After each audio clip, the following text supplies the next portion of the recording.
Nous vivions des jours heureux et ordinaires dans un quartier résidentiel tranquille de la banlieue de Boston. Du moins, c'est ce que je croyais.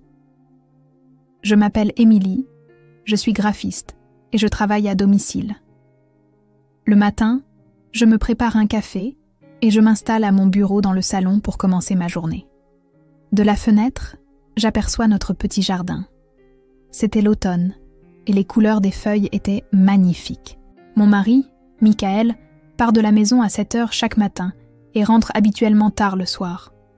Ces derniers temps, il faisait plus d'heures supplémentaires que d'ordinaire et devait parfois prendre des appels même le week-end.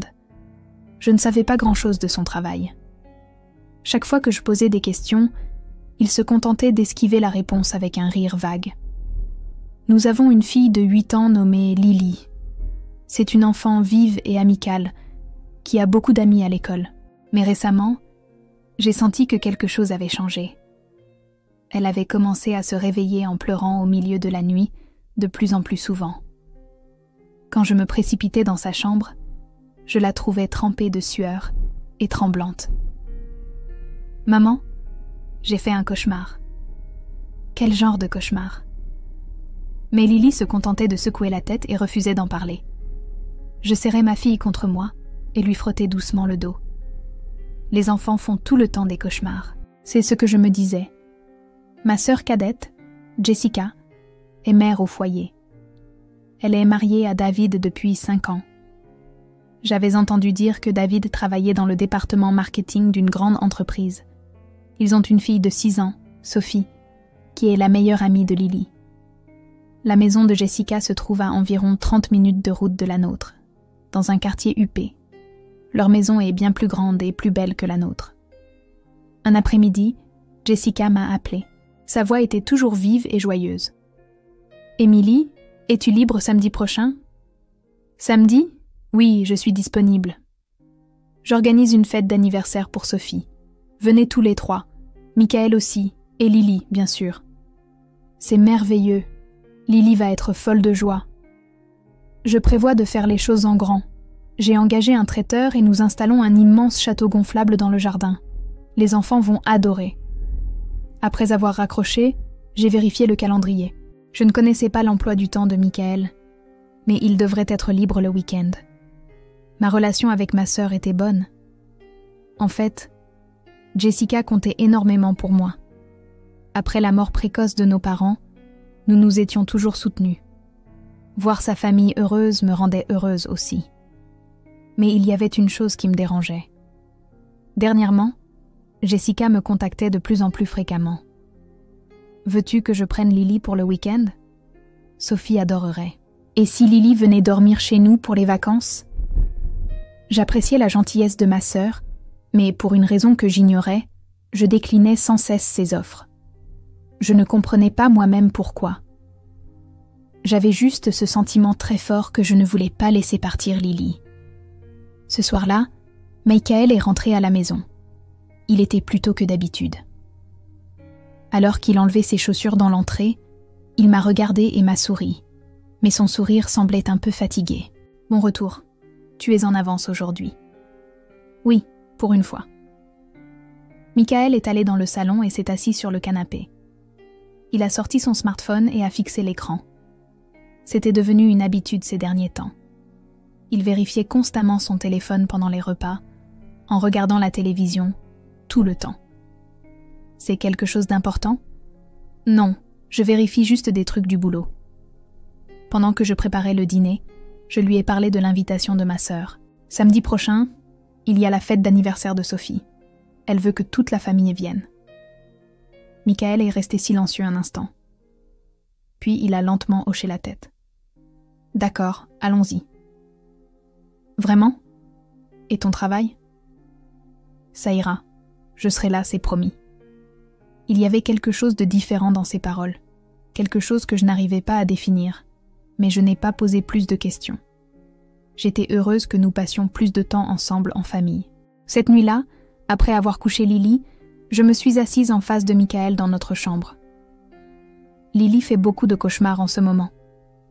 Je vois, il y a un problème à l'école ? Michael a pris une profonde inspiration. Je ne sais pas, mais gardons un œil sur elle. » Son expression était grave. J'ai serré la main de mon mari. Nous formions un bon couple. Du moins, c'est ce que je croyais. Le vendredi après-midi, j'étais au centre commercial pour choisir un cadeau pour Sophie. Je cherchais quelque chose qui plairait à une fillette de 6 ans. J'ai finalement opté pour une grande peluche rose et un ensemble de livres d'images. Lily était avec moi et regardait avec excitation l'emballage du cadeau. « Tu crois que Sophie va aimer ? » ?»« J'en suis sûre, » ai-je dit en caressant la tête de ma fille. « La fête de demain va être géniale. » Lily a souri, mais son sourire semblait étrangement fragile. Je l'ai remarqué, mais je n'ai pas insisté. L'humeur des enfants varie, c'est parfaitement normal. Quand nous sommes rentrés à la maison, Michael était déjà dans la cuisine. Il était rentré exceptionnellement tôt. Il préparait du café et regardait par la fenêtre. « Tu es encore rentré tôt aujourd'hui ? » ?»« Oui. » Michael s'est tourné vers moi. « Demain, je devrais pouvoir passer toute la journée avec la famille. »« Vraiment ? » ?»« Je te le promets. » Ces mots étaient empreints de conviction. Mais en même temps, il semblait porter un lourd fardeau. J'ai embrassé mon mari sur la joue et je lui ai montré le cadeau que j'avais acheté. N'est-ce pas mignon ? Oui, Sophie va adorer. Ce soir-là, j'ai préparé une robe rose pâle pour Lily. Elle était adorable avec sa bordure en dentelle blanche, la préférée de Lily. Ma fille a tourbillonné plusieurs fois devant le miroir, ravie de voir la jupe s'évaser. « Maman, est-ce que je suis jolie ? » « Tu es absolument magnifique. » Le visage de Lily est soudainement devenu sérieux. « Maman, tu resteras avec moi tout le temps demain ? » « Bien sûr, je n'irai nulle part. »« Promis ? » ?»« Promis. » J'ai serré ma fille dans mes bras. Le petit corps de Lily semblait trembler légèrement contre moi, mais j'ai pensé qu'elle devait simplement être excitée. Le samedi matin était clair et ensoleillé. La lumière d'automne entrait à flots par les fenêtres, baignant toute la maison d'une lueur chaude. Nous avons quitté la maison à 10h30. Michael conduisait. J'étais assise sur le siège passager et Lily était à l'arrière, serrant sa peluche contre elle. « Tu n'es pas excitée, Lily ?» Me suis-je retournée.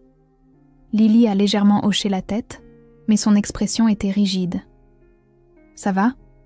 Tu te sens malade ? » « Non, ça va. » Michael observait Lily dans le rétroviseur. Ses yeux étaient bons et bienveillants, mais il y avait aussi une certaine acuité, comme s'il cherchait quelque chose. « Papa et maman seront tous les deux là. Tu n'as pas à t'inquiéter. »« D'accord. » La voiture a roulé sur l'autoroute avant d'entrer dans le quartier chic où vivait Jessica. De grandes maisons aux jardins impeccablement entretenus bordaient les rues. La maison de Jessica était au bout de la rue, spécialement décorée pour l'occasion. Des ballons colorés ornèrent l'entrée, et un grand château gonflable avait été installé dans le jardin. Quand nous sommes sortis de la voiture, Jessica a jailli de l'entrée. Elle portait un chemisier blanc et une jupe bleu marine. Son maquillage était parfait. « Émilie, vous voilà. » Ma sœur m'a serrée dans ses bras, puis s'est penchée vers Lily. « Lily, quelle jolie robe.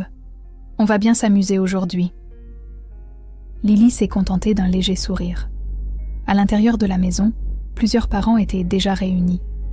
Le salon était somptueusement décoré et la table de la salle à manger croulait sous les plats colorés. Ma belle-mère, Carole, est sortie de la cuisine en portant un grand vase. « Oh, Émilie, vous êtes en retard. »« Je suis désolée, je pensais que nous étions à l'heure. »« Vraiment ? Bon, peu importe. Jessica est sur le pont depuis ce matin. C'est vraiment une fille merveilleuse. » Carole faisait toujours l'éloge du foyer de Jessica. David et Jessica formèrent le couple parfait. Sophie était l'enfant parfaite, et c'était la maison parfaite. J'écoutais toujours avec le sourire. Mais au fond de moi, je me sentais un peu seule. Michael a posé sa main sur mon épaule. « Ne te laisse pas atteindre » m'a-t-il murmuré. David est apparu depuis le salon. Il était grand et toujours souriant. La quarantaine, il portait toujours des chemises impeccables et des pantalons chino. Salut, Michael. Ça fait longtemps. Ouais. La voix de Michael était froide. Les deux hommes se sont serrés la main, mais l'expression de Michael était tendue. Je l'ai remarqué, mais je n'ai rien dit.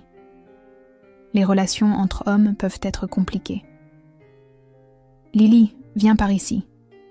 David a tendu la main vers ma fille. Sophie t'attend. J'ai installé plein de nouveaux jouets au sous-sol. Lily s'est cachée derrière moi. Vas-y, Lily, ai-je dit doucement. Va jouer avec Sophie. Maman, viens avec moi. J'arrive tout de suite. Va avec oncle David pour l'instant. Lily est partie avec David à contre-cœur. Michael les a regardés partir avec des yeux perçants. Sa mâchoire était crispée, ses poings légèrement serrés. Michael, qu'est-ce qui ne va pas ? Rien, a-t-il répondu, mais ses yeux suivaient David. Jessica m'a pris le bras. Émilie, tu peux venir m'aider à la cuisine ? Oui, bien sûr. Dans la cuisine, ma belle-mère et les amis de ma sœur préparaient les plats. J'ai fait ce qu'on m'a dit, coupant des légumes et arrangeant les salades. La conversation tournait principalement autour de la merveilleuse maison de Jessica et de la brillante carrière de David. David est vraiment un mari formidable, a dit Carole. Il tient à sa famille et s'occupe vraiment bien des enfants. Oui, c'est vrai, ai-je répondu. Environ 30 minutes plus tard, alors que je m'apprêtais à retourner au salon, Jessica m'a arrêtée. Émilie, laissons les enfants descendre dans la salle de jeu au sous-sol. Les adultes pourront se détendre et discuter. Mais Lily, tout ira bien. David va les surveiller. Il est si doué avec les enfants. J'ai hésité, mais j'ai hoché la tête devant le sourire de ma sœur. Pourtant, un léger malaise grandissait dans ma poitrine. À cet instant, mon téléphone portable a vibré dans ma poche. C'était Michael qui m'appelait. J'ai répondu. « Allô ? Où es-tu » La voix de Michael était plus urgente que je ne l'avais jamais entendue. Basse, tremblante, mais remplie d'une forte détermination. Dans la cuisine, qu'est-ce qui se passe ? Prends notre fille et sors de là tout de suite. Pourquoi, Michael ? Quoi ? Fais-le maintenant. Ne pose pas de questions. Prends Lily et sors de cette maison immédiatement. L'appel s'est terminé. Mes mains tremblaient. Tout le monde dans la cuisine me dévisageait. « Qu'est-ce qui ne va pas ?» a demandé Jessica. Sans répondre, je me suis précipitée hors de la cuisine. J'ai traversé le salon et j'ai dévalé les escaliers menant au sous-sol. Mon cœur battait la chamade. Le sous-sol était sombre. Les murs semblaient recouverts d'un matériau d'insonorisation. J'entendais des voix d'enfants venant d'une pièce au fond. À bout de souffle, j'ai fait irruption dans cette pièce. Lily et Sophie étaient assises par terre, jouant à la poupée. David se tenait un peu à l'écart et les regardait. Quand je suis entrée, il s'est retourné, surpris. « Émilie, qu'est-ce qui se passe ?» Sans répondre, je me suis ruée sur Lily. Quand j'ai soulevé ma fille, elle m'a regardée avec une expression confuse. « Maman ? On s'en va, Lily. » Mais je suis en train de jouer. Ma voix tremblait. David s'est approché d'un pas. Il s'est passé quelque chose ? Émilie, calmez-vous. Serrant toujours Lily contre moi, j'ai reculé. Le visage de David semblait inquiet, mais je ne pouvais plus faire confiance à rien. La voix de Michael résonnait dans ma tête. « Sors de là maintenant. » Non. Quand j'ai remonté les escaliers en courant, les invités dans le salon nous ont regardés, choqués. Jessica s'est précipitée vers moi. « Émilie, qu'est-ce qui ne va pas ? Qu'est-il arrivé ? » Je suis désolée, nous devons partir. Mais la fête vient de commencer. Il y a encore le gâteau. Carole s'est levée. Son visage était rouge de colère. Émilie, quelle impolitesse. Après toute la préparation de Jessica, je suis vraiment désolée. Je me suis dirigée vers l'entrée. Jessica m'a attrapé le bras. Attends, dis-moi au moins pourquoi. J'ai regardé ma sœur dans les yeux. Il y avait de la confusion et de la peine, mais je n'avais pas le temps d'expliquer. La voix de Michael passait avant tout. « Je suis vraiment désolée. Je t'appellerai plus tard. » Je me suis dégagée de l'emprise de ma sœur et j'ai ouvert la porte d'entrée. L'air extérieur m'a frappé le visage. Lily enfouit son visage dans mon épaule, pleurant doucement. La distance jusqu'à la voiture m'a semblé une éternité. Ma voiture était garée de l'autre côté de la rue. En courant, j'entendais la voix de ma sœur derrière moi. « Émilie, attends !» Mais je ne me suis pas retournée. J'ai atteint la voiture, j'ai ouvert la portière arrière et j'y ai installé Lily. Puis j'ai sauté sur le siège conducteur et j'ai mis le contact. Mes mains tremblaient tellement que j'ai eu du mal à insérer la clé. À cet instant, j'ai entendu des sirènes au loin. C'était d'abord un son faible, mais il s'est rapidement intensifié, se rapprochant. Pas un seul véhicule, mais plusieurs. J'ai regardé dans le rétroviseur. Du bout de la rue, 3 voitures de police fonçaient vers nous. Les voitures de police se sont arrêtées dans un crissement de pneus devant la maison de ma sœur. Des gyrophares rouges et bleus déchiraient le calme après-midi du quartier résidentiel. Les portières se sont ouvertes, et des officiers en uniforme en ont sauté. 6, non, 8 d'entre eux. Et de la dernière voiture, Michael est sorti. J'ai eu le souffle coupé. Michael portait une veste bleu foncé avec un badge à la hanche.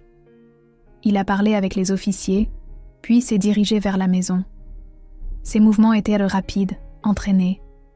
Était-ce un rêve? Je me suis pincé la joue. Ça faisait mal. C'était la réalité. Jessica et Carole se tenaient sur le perron. Toutes deux avaient l'air abasourdies, fixant les policiers. Un officier a dit quelque chose à Jessica.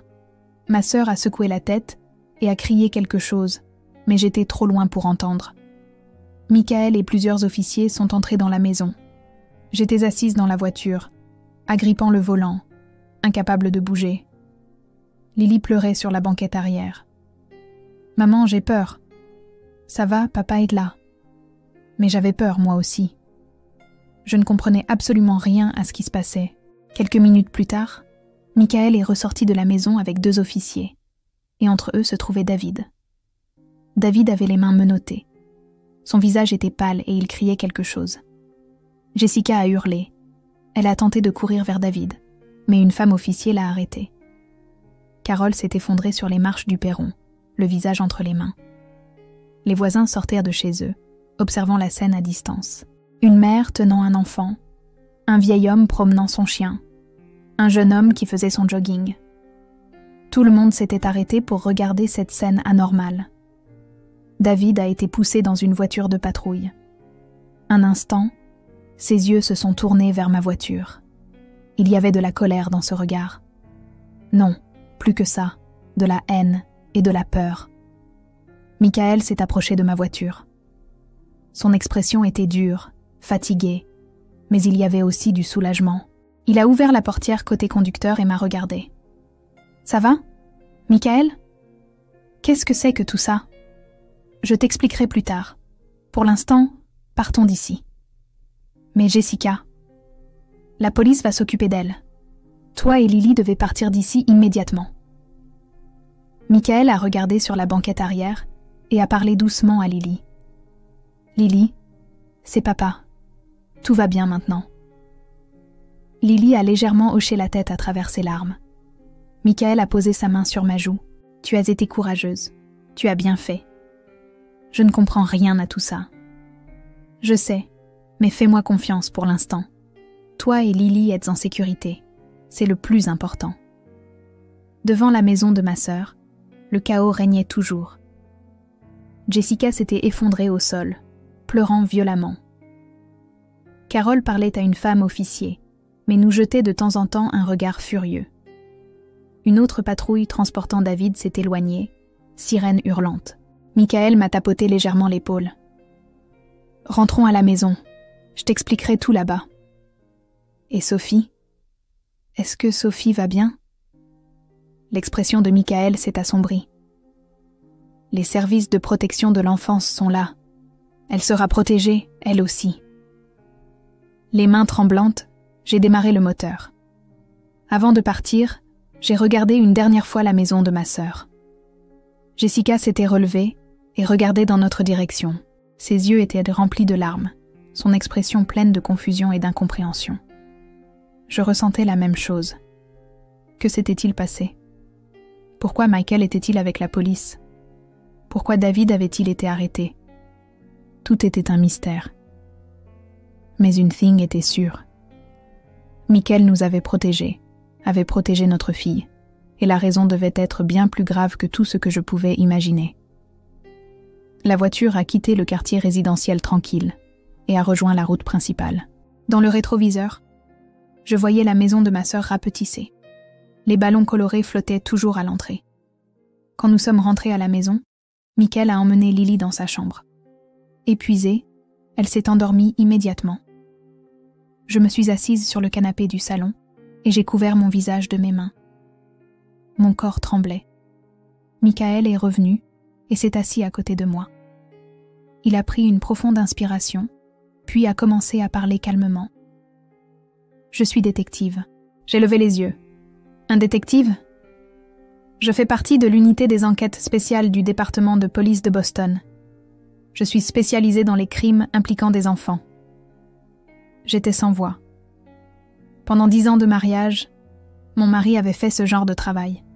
« Pourquoi tu ne me l'as pas dit ? » Pour protéger la famille. Ce travail est dangereux. Il peut y avoir des représailles de la part des criminels. Je ne voulais pas vous impliquer, ni toi ni Lily. Michael s'est levé et a regardé par la fenêtre. Son dos semblait lourd. Il y a 3 semaines, j'ai remarqué des messages suspects envoyés depuis la tablette de Lily. Je les vérifiais en secret après qu'elle se soit endormie. Ma poitrine s'est serrée.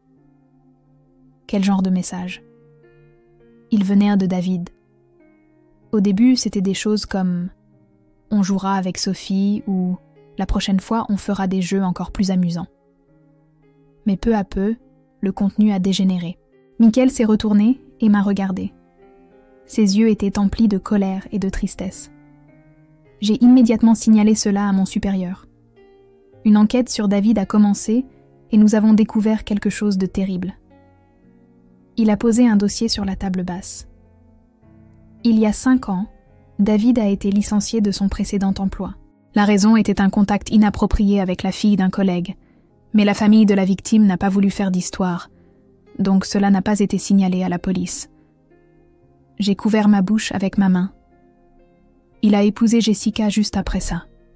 Il cherchait intentionnellement une femme avec de jeunes enfants. Sophie. Nous enquêtons toujours sur ce qui s'est passé avec Sophie, mais la fête d'aujourd'hui était un piège.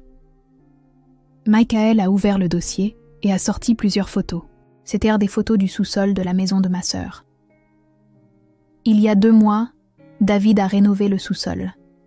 Il a dit que c'était pour l'insonorisation, mais en fait, il m'a montré une autre photo. Des emplacements de caméras cachées étaient marqués en rouge. À la fête d'aujourd'hui, David prévoyait d'emmener Lily au sous-sol pour vous garder seule longtemps. Il avait prévu de t'isoler dans la cuisine et de me retenir en discutant avec les autres invités. J'ai eu froid dans tout le corps. Si Michael n'avait pas remarqué, si cet appel n'était pas arrivé, comment savais-tu que ce serait aujourd'hui? La nuit dernière, j'ai obtenu les relevés téléphoniques de David. Il était connecté en ligne avec des gens qui partageaient ses penchants. Et il avait partagé des plans détaillés sur la fête d'aujourd'hui. Les poings de Michael tremblaient. J'attendais près des lieux depuis ce matin. Mais quand je vous ai vu entrer dans la maison, je n'ai plus pu le supporter. Et si quelque chose arrivait?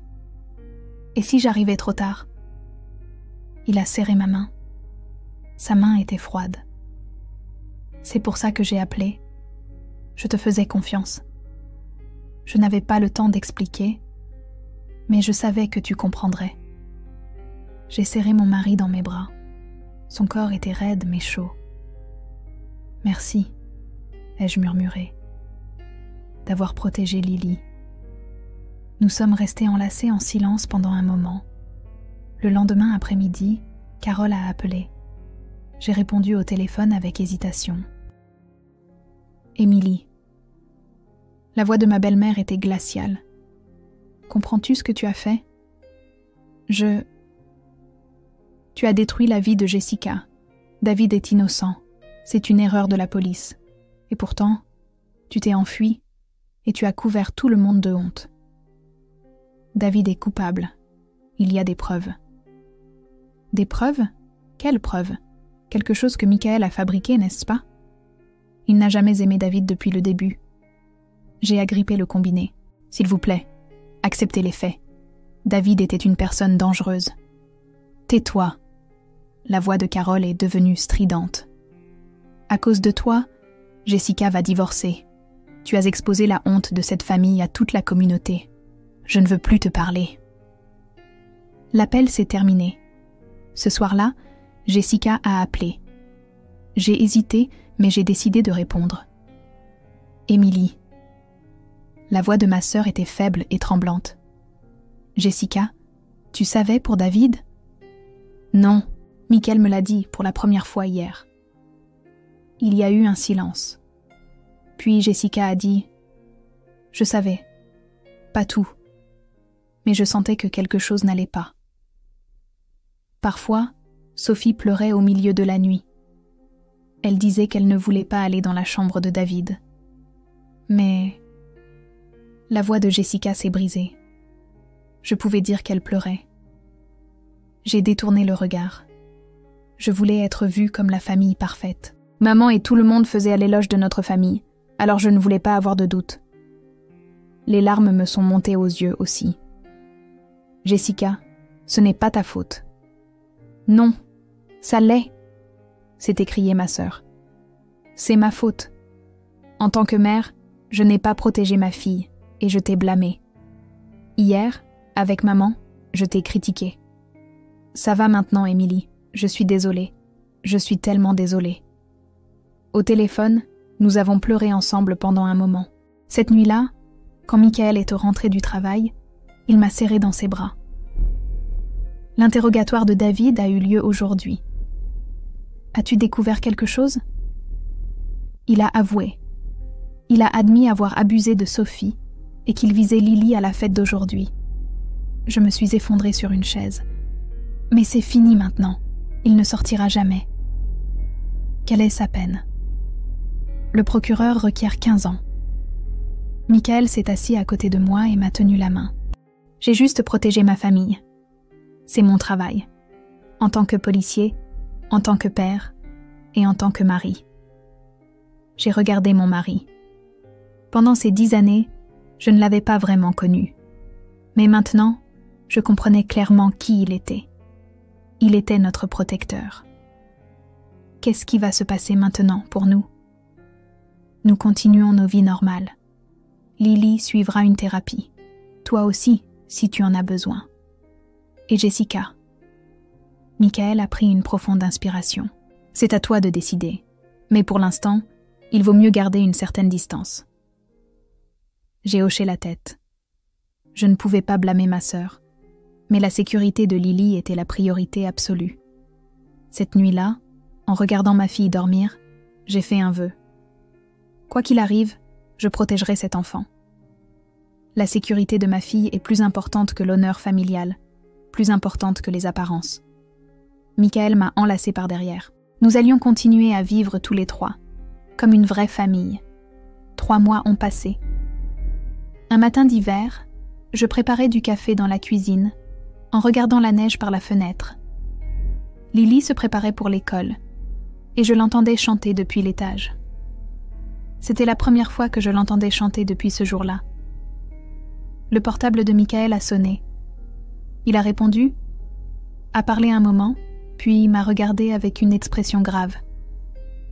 Le thérapeute de Sophie a appelé. J'ai retenu mon souffle. Sophie était aussi une victime, depuis plus d'1 an. J'ai failli lâcher ma tasse de café. Michael l'a rattrapée. Jessica ne savait pas. Elle savait peut-être, mais elle ne voulait pas l'admettre. Cet après-midi-là, Jessica a appelé. Sa voix était brisée. « Émilie, je suis la pire mère du monde. » Jessica. Sophie m'a tout raconté. Pendant plus d'1 an, cet enfant a enduré ça toute seule. Elle ne pouvait pas me le dire. Elle pensait que je protégerais David. Ma sœur a éclaté en sanglots. « Je suis désolée. Tu avais raison. Toi et Michael avez sauvé ma fille, vous aussi. Je n'ai rien pu dire. J'ai juste écouté ma sœur pleurer au téléphone. 2 semaines plus tard, la sentence de David est tombée. 15 ans. Michael a assisté au procès et m'a fait un compte-rendu à son retour. David a affirmé jusqu'au bout qu'il n'avait rien fait de mal. Et Jessica? Le divorce est finalisé. Elle est retournée vivre chez ses parents. Je n'avais pas eu de nouvelles de Carole, mais d'après ce que Jessica m'avait dit, ma belle-mère avait du mal à gérer la situation psychologiquement et à s'occuper de Sophie. Apprendre que tout ce en quoi elle croyait était faux, qu'elle n'avait pas vu les mensonges, que la famille parfaite n'était qu'une illusion. Tout cela l'avait brisée. Un jour, une lettre de Carole est arrivée. J'ai tenu l'enveloppe, mais je ne l'ai pas ouverte. Michael m'a dit doucement, « Tu n'es pas obligée de la lire. Lis-la quand tu te sentiras prête. » J'ai rangé la lettre dans un tiroir. Le printemps est arrivé. Dans le salon, Lily jouait à un jeu de société avec Michael. Le rire de ma fille résonnait dans la maison. Elle continuait sa thérapie, mais Lily retrouvait peu à peu sa joie de vivre. « Maman, regarde, j'ai battu papa. » C'est merveilleux. Michael a caressé la tête de sa fille. « Tu es vraiment très forte. » En regardant cette scène, j'ai pensé, c'est ça, une famille. Pas les liens du sang, mais des relations où l'on se protège mutuellement. La détermination à risquer sa vie pour protéger les gens qu'on aime. C'est ça, une vraie famille. Jessica et moi avons commencé à nous parler une fois par mois au téléphone. Elle suivait une thérapie avec Sophie, essayant d'avancer petit à petit. Nous ne retrouverions peut-être jamais la relation fusionnelle que nous avions autrefois. Mais je me disais que ce n'était pas grave. Ce qui importe, c'est de protéger nos enfants respectifs. Un week-end, Jessica m'a dit « Sophie veut voir Lily ». J'ai consulté Michael et nous avons accepté de nous retrouver au parc, sous surveillance, et juste pour un court instant. Au parc, les 2 filles se sont approchées l'une de l'autre avec hésitation, puis se sont serrées dans les bras. Elles pleuraient toutes les 2. Jessica et moi avons aussi versé des larmes, un peu à l'écart. « Merci », a murmuré Jessica. « C'est parce que tu t'es enfuie que nous pouvons être ici aujourd'hui. » Sur le chemin du retour, Lily m'a demandé « Maman, c'est quoi une famille ?» J'ai regardé ma fille. Une famille, ce sont des gens qui risqueraient leur vie pour se protéger les uns les autres. Ce n'est pas une question de lien de sang. Les gens qui tiennent vraiment les uns aux autres, c'est ça, la famille. Alors, papa, maman et Lily sont une famille? C'est exact. Ah. Michael a souri depuis le siège conducteur. Nous sommes la meilleure famille qui soit. Quand nous sommes rentrés à la maison, Lily s'est mise à ses devoirs immédiatement. Michael et moi avons préparé le dîner dans la cuisine. Un après-midi de week-end ordinaire, banal. Mais nous savions à quel point cette banalité était précieuse. Dehors, la douce lumière du printemps filtrait. Une nouvelle saison commençait. Notre nouvelle vie avançait aussi, tranquillement, mais sûrement. La vraie famille n'est pas une question de lien du sang. C'est une relation où l'on risque sa vie pour se protéger mutuellement. Et nous avions trouvé cela.